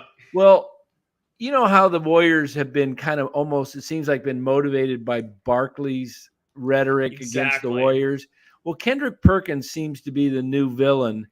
And I was just watching that, and he says they've got the key. I don't know if the players would watch that and get fired up, but it sure as a fan, it'd be like, boy, we're going to show you not only, because the Warriors, they've always been disrespected, I think, in this title run in many ways. Oh, I already heard I heard stuff that triggered me pretty bad. Like, the Warriors without KD have never really won a series where the other team was healthy, like, and just that crap. And it's just like, oh my God, do not retroactively, in the same way that if we do win, they're going to retroactively say, oh, we probably could have done it without KD or all those championships. But if not, it's the opposite. And like, I heard everyone using that statistic. We're now like 1-6 in our last 7 finals game. I hate the media's inconsistencies, though. Like, next day, everything all of a sudden just shifts. It's like that's why you can't fall into that. One game, and everybody's like jumping off the the bridge or whatever. I will say though, Golden State. I mean, we're starting to have some pretty annoying fans online. At least as a guy who's been following a lot of these Warriors accounts for years and years and years, and love looking. And I always like the cool Steph stats and stuff, but. Man, we've been pretty, this is what happens, right? When you have like a bunch of young kids growing up and all they ever knew was championships. And I kind of counted myself in that category until I was humbled these past couple of years. And Warriors fans, please don't be too annoying online. Like, let's just not punch down. We know who we are. We know we're probably the greatest team of all time. We're never going to see anything else like this. And, the real ones know. I'm looking at the comments. I don't know. Rebel 4444 says rank Jimmy G, Bart, and Wiseman. The better one would be Trey Lance, Bart, Wiseman, and then it's like kill. Jimmy G, we've seen enough of to know what he is and what he isn't. Bart and Wiseman, the verdict's still out. Oh, I'm ranking them easily. Wiseman, Jimmy G, Bart. Are you really? Yeah, I mean Jimmy. I'm a Jimmy G guy. I'm not against Jimmy G. Heck, he took us to 1 Super Bowl and 1 NFC championship game, and I mean, is Bart going to be an above-average MLB catcher that plays in a few big-time World Series and I do think Wiseman has the potential to be if he can stay healthy and play over 10 years. My goodness, he has Hall of Fame ability. Yeah, Wiseman. I see Wiseman and Trey Lance are I mean, everybody chill. Those are two positions that take a while to develop, especially for guys that didn't play at all in college. I mean, yeah, neither of them played. Yeah, isn't that something? The Warriors and the Niners have two of the sport's top draft picks, top 3 picks in each of the sport, and neither of them played, in college the last year. I mean, Wiseman got what, 2 games in college before he had 2 games, had no training camp. Immediately we started him. He didn't really know what he was doing, and then boom, injury, no training camp again. No training camp again, gets COVID. Yeah, it's like, oh my goodness, guy just had so much. He's a freak. Yeah. It's the same way that NBA media reacts to everything. It's like last year we were calling Devin Booker like a top 5 player in the play. Like, it's just crazy. I mean, I remember the media being like, holy crap. Do you see what Wiseman, clearly he's raw, but man, he does stuff that only Giannis can do. Like he'll just be running like a gazelle. He's like big, right. He's like 7'3" and massive with a frame to put on more. And he's like doing Euro steps, like blocking shots, taking it across. And you seen his ball handling? Seen his ball handling too? He's skilled. Like, he can bring the ball up the court. Yeah. He's got a little bit of that like Wiggins personality maybe where, it's going to take a while to cultivate. But once it does, I think it's going to be awesome. Unlike, Kuminga, who's like, man, like, he's like, I like his demeanor. It's a different kind of demeanor, but it's he has to be reined back in, whereas Wiseman needs to be pushed, Let's talk about this. If the Warriors win it all or don't win it all, if they win it all, do you bring everybody back, including Wiggins? Yes. I would have too. Because our core would be pissed. Yeah. But if like things got slow in first half of the year, maybe. So let's say, I hope this doesn't happen, but let's say they kind of get embarrassed here in the finals and they lose in 5 or 6. I mean, it could be something like something freak happens in the Sunday game and it just starts rolling downhill. That's what happens to the Nets series, basically. Right. I mean, anything. But if they don't win it and they've got to break up the team to keep the younger guys, which guy goes? Wiggins, Thompson, or Green? Which one of those, if you had to let one go? Because we couldn't do Poole because his contracts wouldn't match. I mean, look, I don't want to go there. I know. I don't want to go there. It's weird, but I guess it has to be Wiggins. It has to be Wiggins. Here's Wiggins. my take. Wiggins. Okay, if we lose this series and their size proves to be too much for us, I'm not against Wiggins. And bank on Moody and Kuminga filling the Wiggins role, and then going with Wiseman and Wiggins taking a freaking giant swing and getting Gobert. When Draymond is focused, he is probably the most important player out there besides Steph. Him and Steph, it's like 1A, 1B, I mean, it's when Draymond is totally focused and playing his game, he's so good on defense and he can make such really good passes on offense, set great screens, calling all kinds of things on defense. He can win you games just by what he does. But when he's not, like, I watched the game over again last night, a lot of, and I forgot that Draymond took like 2 threes in the first quarter. Yeah. I mean, Draymond is very Marcus Smart. There's going to be a game this series where Marcus Smart loses them a game. And I'm just thinking though, with the only thing that concerns me with Draymond going forward, he's 32, he's going to be 33. At what point does a guy with his body type start to go down a little bit? Like, I don't worry about Steph. Steph's 34, but he's just, can't even think of the word, but he's spry. He's spunky. He's got a body of a guy that's like 28. Okay. Mm-hmm. So I think Steph can play at a high level for 4 more years. At age 38, I think he can still be a top player. Draymond at 34, 35, I wonder what you're going to get out of him. Plus the idea that he seems to be already putting together his basketball career. I think that I understand where you're going with this completely, because at times it's like, oh my God, man, Draymond can't even score. He's not even a threat to score.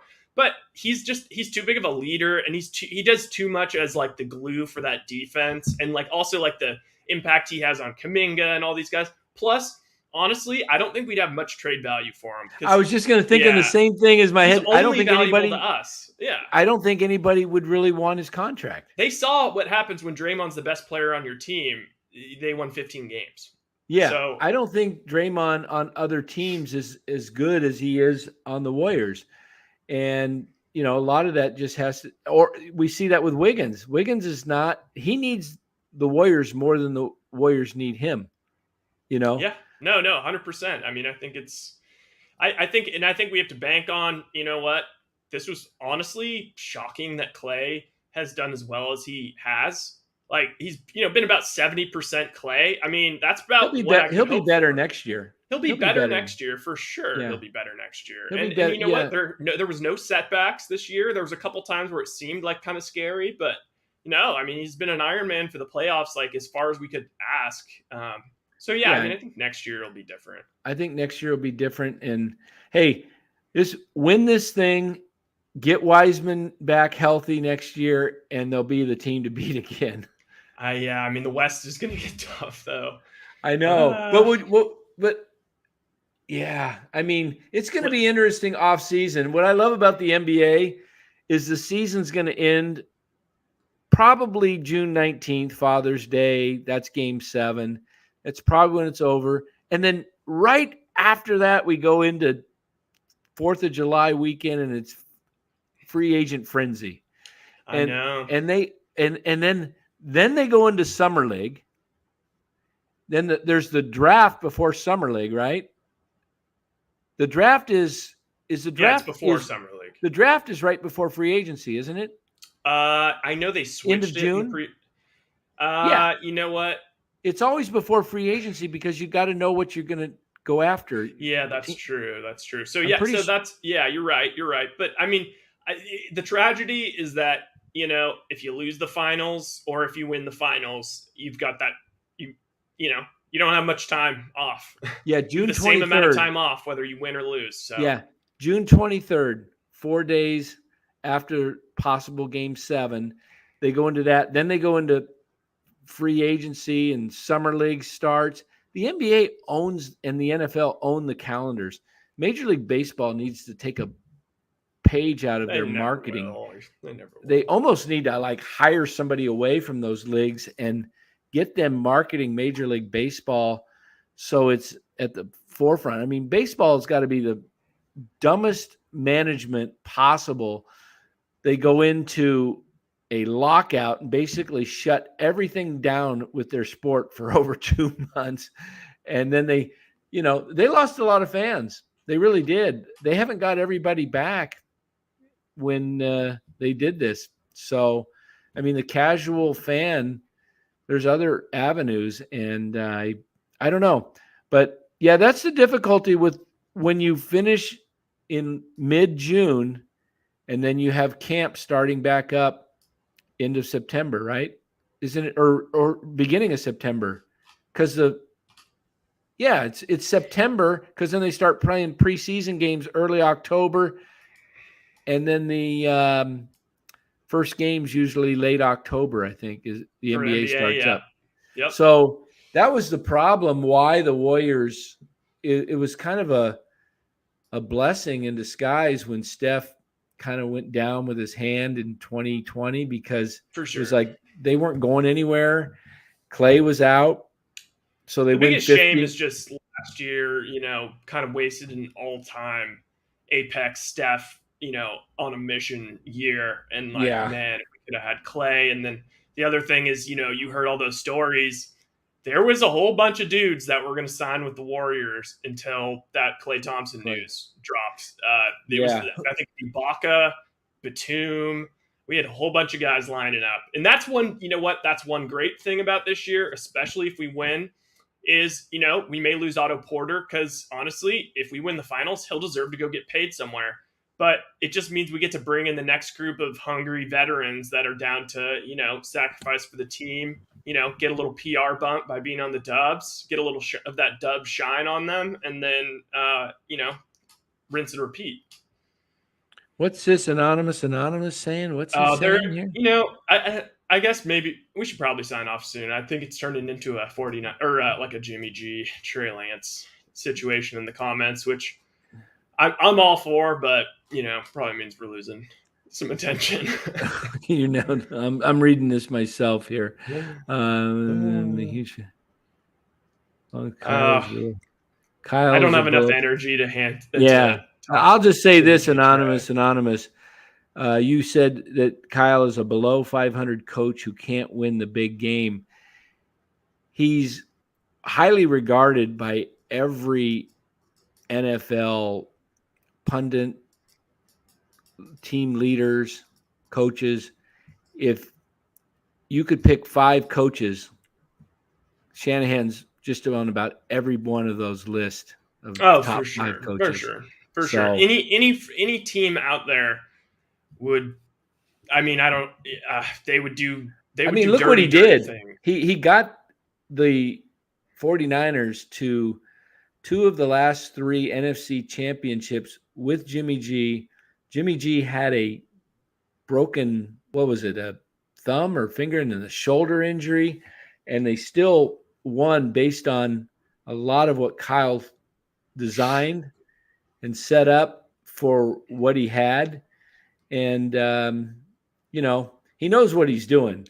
He's the best offensive mind in the game, whether you want to say maybe, you know, he lacks some other I like him better than McVay. I think he's had McVay's number. Yeah, McVay comes out with a plan, and then they start off hot, and usually they are not as good towards the end of the year. And, you know, with Matt Stafford, that's just they had enough talent, got him over the hump this year when there was really no juggernaut in the NFC. So,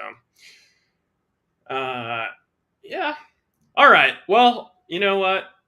Are we doing post-game? I'm not afraid to answer those questions at all because I, you know, I mean, just look at the record the last 3 years. He had an off year.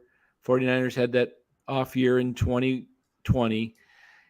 But 19, they were definitely the best team. And, you know, unfortunately, they let it get away.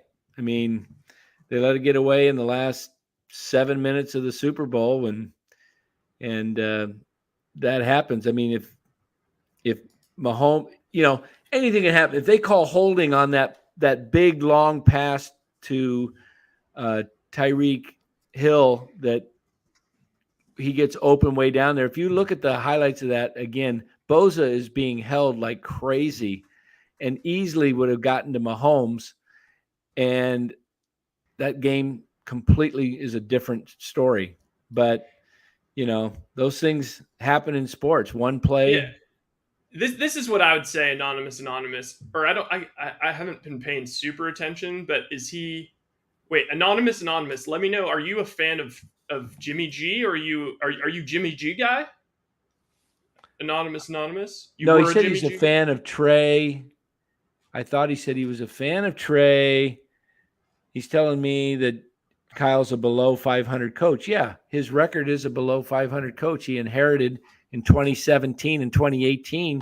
He had to completely rebuild the roster. Those first 2 years were well. So I mean, here's why I was asking, Dan, is okay. This is what I don't get. I can understand someone who maybe isn't the biggest Kyle guy for whatever reason, or I could understand someone that maybe isn't the biggest Jimmy G guy for whatever reason.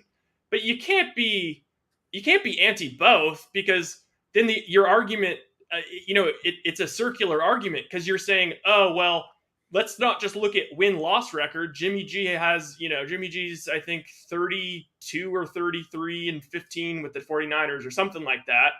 And it's like, that's an unreal record. So then you could say, okay, but yeah, Jimmy G is not actually that good. I mean, he's just performing like that because how good the system is and how good our offensive scheme is. And then it's like, well, okay, so how does that make sense? But then you're saying Shanahan's a bad coach because he has a bad record. But then so you're saying Shanahan's a bad coach and Jimmy G was still able to win that much with him? Like, it doesn't make sense. Yeah, because if Jimmy G was no good and it was just the system, they would have been fine with CJ Beathard and Mullins. So, obviously those two guys couldn't win. And, if there's a thing about Kyle that I would say that maybe he's not done the greatest at is some of his picks that he's been really high on have not panned out. Guys that quarterback, CJ Beathard, I think he picked the running back early on one year from I don't know if it was Colorado or he has his obsessions, his offensive obsessions. And they haven't turned out. But he also was very high on Debo, and Debo's considered a top 3 player in all of football. So, he had Debo at the Senior Bowl, and they had him spotted the whole time, and they got him in the second round when he should have went early in the first round. If you go by performance in the what we're looking at in the league. But you look at the roster, you can't say he's under 500 with the roster he had in 17. They had nothing. They were coming off what were they, 2-14 the year before in 16, and they ended up getting the second pick in the draft the year they got Bosa, right? And then in 18, or no, that was the year that he got. Yeah, and I don't think we can say Bosa's 19. I think that's a Bosa collaborative effort. Bosa came in 19, but 17 and 18, they just didn't have a roster. It was the roster that Balky had gave him was, and we can't say Shanahan. I think yes, he does. I think if Shanahan really puts his work, his reputation on the line, says we need to draft this guy, I think that they will draft that guy. But for the most part, the draft is, Lynch, their scouting department, and Shanahan has a say, sure. But, I don't know. I think he's done a pretty good job. He's got a lot of blue chippers in the draft. And then, coaching wise, the only thing you can really say is maybe he just, some game management stuff that, maybe baffles you a little bit in high leverage situations. But it happens. It's tough. Yeah. I see Rebel 4444 says if you had a beef gripe with Kyle, it should be over Solomon Thomas getting picked over Mahomes. Other than that, Kyle has done well overall. Yeah. But Solomon Thomas, I think that was John Lynch's pick. He was from Stanford. Lynch is a defensive guy. Thomas had a great bowl game with Stanford, was projected top 3-4 guy by everyone. Obviously, everybody missed Mahomes. What did he get picked? 10th, I think, that year. Several teams passed on Mahomes. Yeah. But they should have been on Mahomes. But at the time, Mahomes is kind of like a Curry almost in a way. He changed the game, the way the quarterback position is played. And now you look for a guy that's a lot more mobile, that's big, strong that's Josh Allen. That's what Trey Lance is. But prior to that, it was you win with a pocket passer that's precise and stays in the pocket and just gets those quick passes over the middle, the quick outs, the 20-yard pass. It wasn't the ball that goes, Aaron Rodgers that throws it 30, 40 yards down the field. It was a lot like a Brady, just a guy that just precision will beat you. Didn't beat you so much with his legs, but beat you with his smarts and that's why he originally brought in the quarterback that was kind of a backup, the perennial backup. I can't even think of his name now, but they went with him year one, and I'm drawing a blank, but Blaine Gabbert. Well, it was before Gabbert. It was the I can't even think. But anyway, someone probably know it. But Lance is the guy. He's putting all of his, hey, if Lance becomes a bust after a couple of years and he's just not the guy, then maybe that's the time to be more critical of Kyle, because Kyle has put his whole basic line, his reputation, everything as an offensive coach on Trey Lance. And I just think Trey Lance is going to be very successful, though. I mean, in the offense that he's going to be running with his talent. I mean, I watched him last year against Houston. Just his pocket presence was amazing. Whenever he felt pressure, he just moved a couple quick steps and he was out of harm's way. And then he had time to show off his arm. There's a couple of plays, if you go back to that Houston game, where he hits a bullet, he throws it 20, 30 yards downfield with just a couple of quick steps out of the pocket. And that's just his first year. And he was playing with what we now know, a finger that was broken early and it never felt right all season. So let's see what they do this year going forward. And then we can make our judgments, I think. I mean, seriously, my thing with I'm fine with criticizing Kyle a little bit, and maybe there hasn't been enough criticism because there has been, it's everybody wants to blame Jimmy G. I'm not sure, but I just, if you're going to tell me, Shanahan, he hasn't proven anything, he's an under 500 coach, like what? Nate, give me 3 names of guys in the league right now you'd rather have.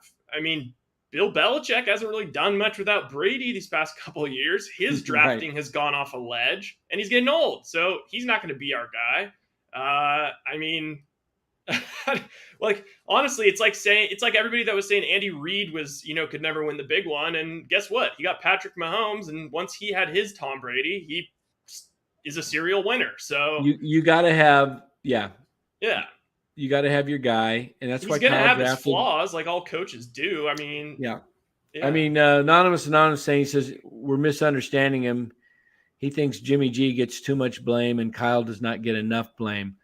Well, I don't think Jimmy should get as much blame. I am in agreement with you there. I don't think he should get as much blame. I'm not as down on Jimmy G. He's not a top 10 quarterback, but he's not a bottom 10 quarterback. So he's right there in the middle. He's, in that 11 to 17 range of top NFL quarterbacks, but he's been serviceable.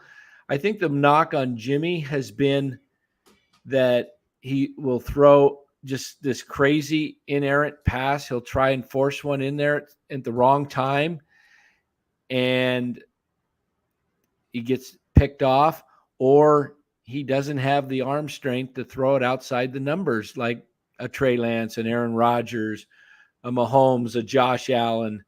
And I think you're going to see that more this year. You'll see receivers going deeper in routes, throwing the ball outside the numbers at times. But again, we're going to see some learning curve with Trey. He'll make some rookie mistakes because basically he's going to be a rookie, and for sure. he'll make some mistakes, but the goal and the idea is in a 17-game season, hopefully he gets most of those rookie mistakes out early, and by week 10, week 12, he's playing like a second or third year guy. Yeah, exactly. And I mean, with Jimmy, it's honestly, it's one of those things because none of us really know. All we do is we see Sunday and we see him do the stupid Jimmy stuff. And the truth is, I mean, he's like the opposite of Kyler Murray, right? Like Kyler Murray is a guy that is never going to win in the NFL because of his attitude. He has all the gifts in the world despite being small.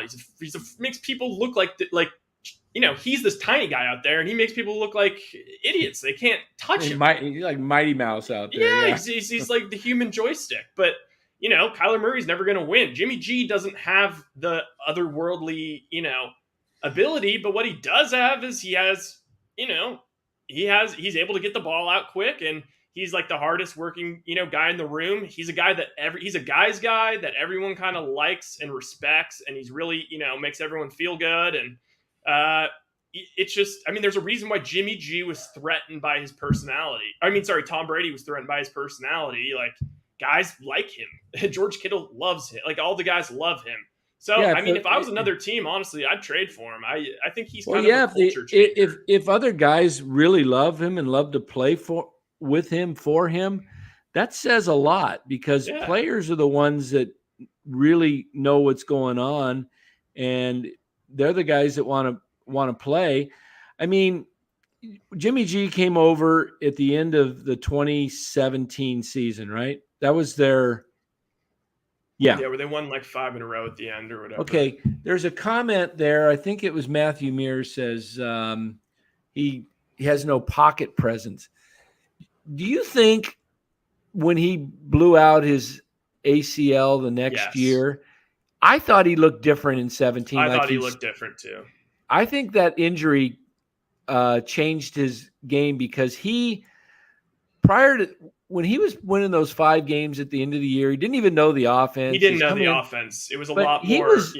He was staying in the pocket, and he was, when I watched him those first 5 games, I said, Niners have a quarterback. Yeah, everybody said it. He looked like, I mean, I'm not going to say he looked like Aaron Rodgers, but like he would do the things where he would be rolling out of the pocket and extending plays and then making, clutch, drives down the field. And now it's like, if he is ever outside the pocket, it's almost a guaranteed pick. So it's almost like there's something mental with him at this point, because I've seen a different quarterback after the injury. He seemed to me more skittish when he gets pressured. Like, I mean, he had those 5 games, and then it was the start of the next season, and he got injured like week 3 or week 4. Week 3, Kansas City, I think it was 2 or 3. Knee. Yeah. And then I always thought he was hesitant about his knee, even the Super Bowl run year. And Yep. He looked hesitant. He kind of, the best game I've seen Jimmy have was the year they went to the Super Bowl in New Orleans, where he was like, I can't even remember his stats were, but I think the 49ers won. That game was incredible. I mean, I always felt about Jimmy G that like he had it in him if it was necessary. I always felt like even if it was something where you could say, oh, okay, that's not Jimmy G, like, throwing a screen pass to Kittle that turns into 70 yards. I just kind of trusted him. He did good, smart stuff. Like, how good was he at quarterback sneaks? He clearly picked that up from Brady. He was unbelievable at sneaking the ball. Hey man, I'm kind of like, with the whole Jimmy G thing. Matthew Mears says he's done with Jimmy. I promise I'll never mention his name again. Look, Jimmy G, he brought the Niners to a Super Bowl with the help of everyone else, but he was your quarterback. He was leading with 7 minutes to go. And 2 years later, the next year he's hurt again. I mean, let's be honest. This is why they drafted Trey Lance. Jimmy hasn't been available, and they see his limitations.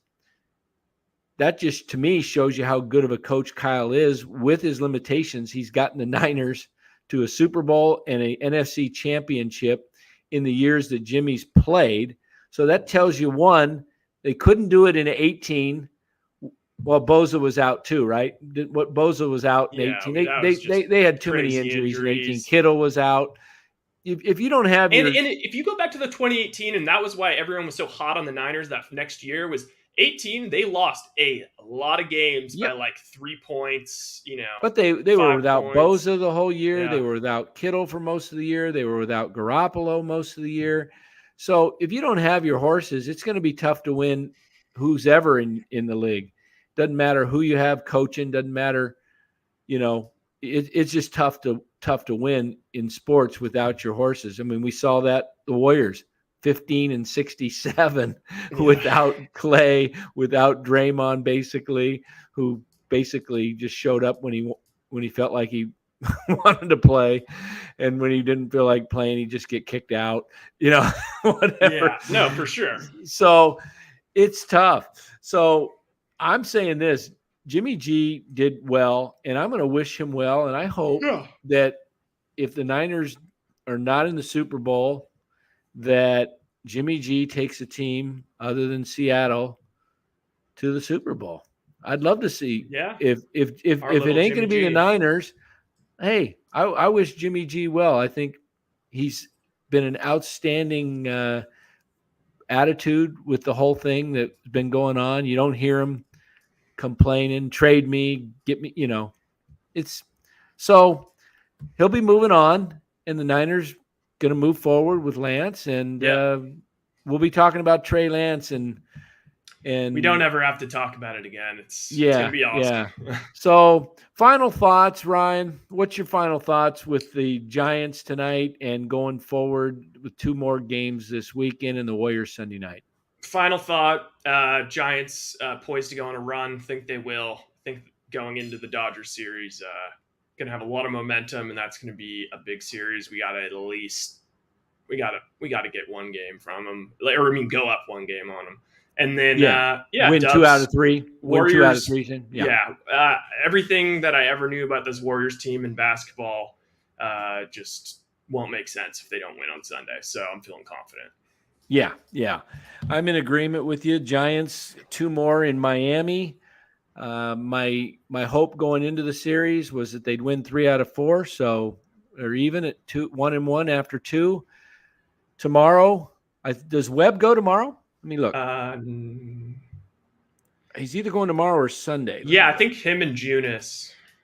So and then we have Rodon starting off at versus Colorado. And then I think it's Cobb. So there's a chance. So we've got Webb, Junis, and then Rodon coming back on the homestand Tuesday against Colorado. I see the Giants, they're 28-23. I think they can win these next 3 games, go 31-23. Start to put some distance from some of the other wild card teams, get a little closer possibly to the Dodgers and San Diego. And Sunday night, go Dubs. I think the Dubs are going to win by double digits. I'm going to say they're going to put it together, and the momentum of the series is going to change. And when we come back on Monday night next week, I don't even know if we'll have a show Monday night because there's no games. There's no games. Probably will take Monday off. Take Monday off, but a few days can make a big change, and so sports can change just like that. Yeah, you know what I'm really hoping for this. I'm hoping for a monster slam this weekend. Okay, yeah. Let's. Never met a man I've been scared of. Careful, you won't get exactly what you asked for. Careful, whatever you bring me getting handled. I answer to no one, I don't need to hassle. We ain't never fall back.